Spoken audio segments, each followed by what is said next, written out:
What happens next may take your breath away and hopefully get you thinking. The magnitude of that moment did not escape the nation's view.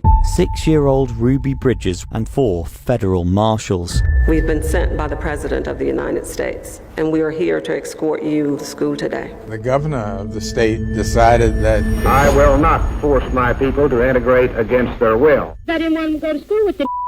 Going through this kind of living hell, what would you expect? Crowds of protesters lined the streets.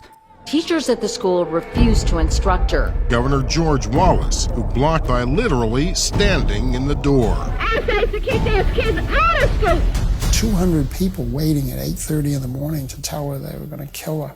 Then they had a machine gun beside their guns. They threatened to poison Ruby. President of the United States sent troops. You are one of my heroes. I'm here because of you. The governor called the National Guard. All because of just one little girl. He pulled his gun to shoot. Things were going to get really worse. I can't believe this kind of stuff happens. I would like to know what's happening to her. Until now, she has never told the full story of what happened to her. When they knocked on the door, my parents opened the door, and I remember standing there and seeing these 4 very tall white men. I remember them saying that we're federal marshals. We've been sent by the President of the United States, and we are here to escort you and your daughter to school today. I found myself in the car, driving this very short drive to this new school, and the minute we turned the corner, I saw what I thought was Mardi Gras.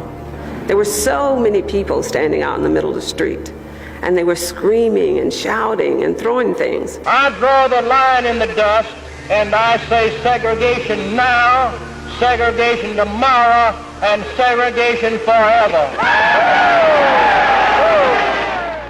The car door opened, and those federal marshals, they grabbed my hand, and I remember them saying, "Ruby, walk straight ahead and don't look back."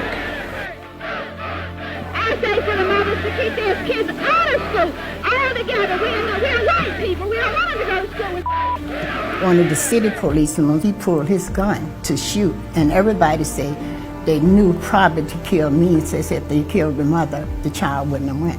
200 people waiting at 8:30 in the morning to tell her they were going to kill her. 200 people in the afternoon telling her they were going to kill her. The crowd would come, and they would bring a small baby's coffin, and they put this black doll inside of the coffin, and they would march around the school, and I would have to pass it to get inside of the building. And I used to have nightmares about the coffin. This is a people's movement. It doesn't make any difference whether the major politicians are going to support you or not.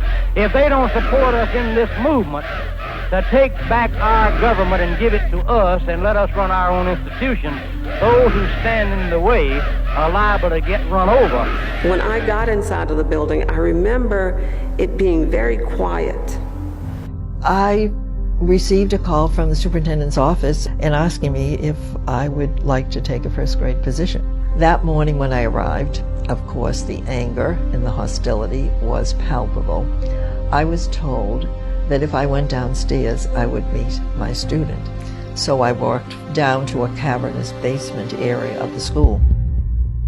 Those doors instantly opened, and amidst this towering presence of federal marshals stood the most beautiful little girl one could ever dream of seeing, looking so delicate, so unaware of the mantle for change she wore that day.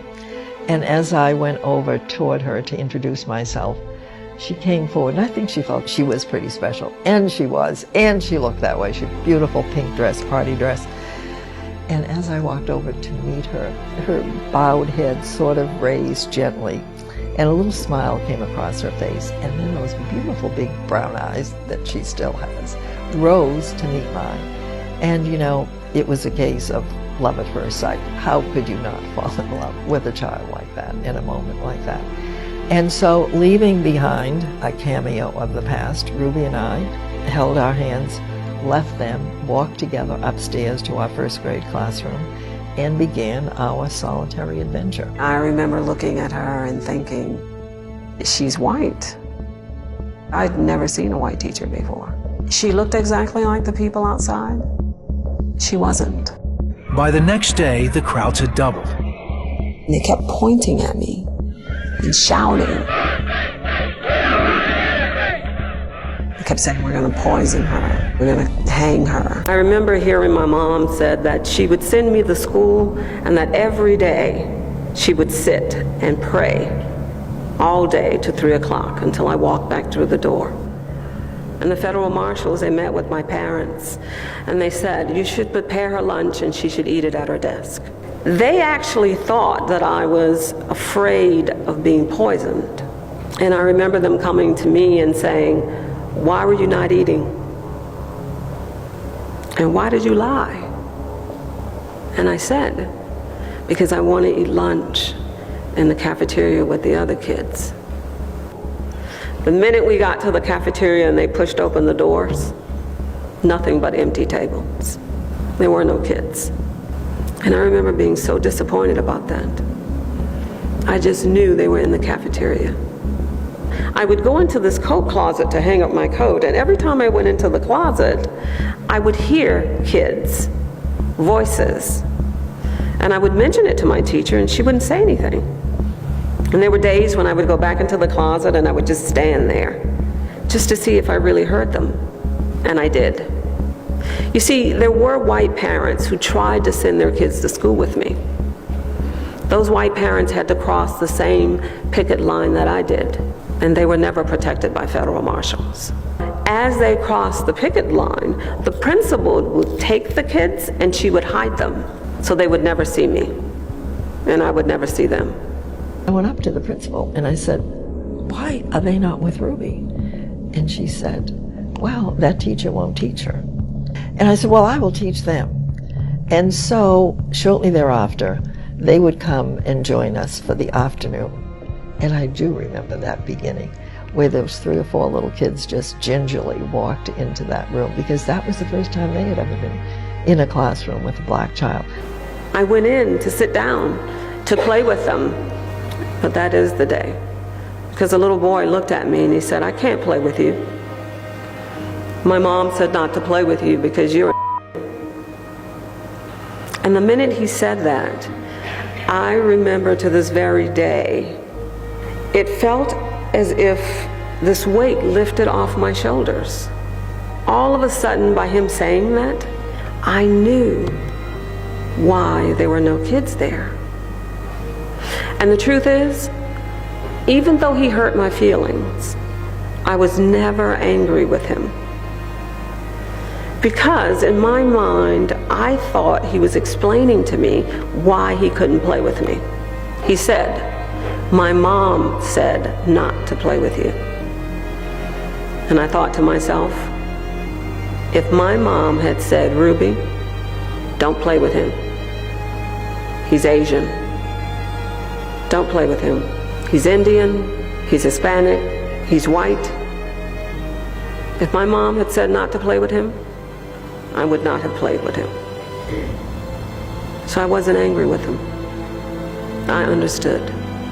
One cannot underestimate the courage of Ruby and the power a child has. I believed it was in the best interest of white and black to be in a segregated school system. But I was wrong. Our children need to know that white folks and black folks, they stood together. Thank God for the teacher that was there. She was my best friend, and she taught me the lesson that Dr. King tried to teach each and every one of us. And that is, we should never judge a person by the color of their skin. I always say that she showed me her heart. We had a grand time together, I think, side by side, just the two of us. I believe that if we are going to get past our racial differences, it's going to come from our kids. But we as adults have to allow them opportunities to come together. I think it's important for kids to dream and be able to believe that they can follow those dreams. I don't think I would be here today if I wasn't dreaming.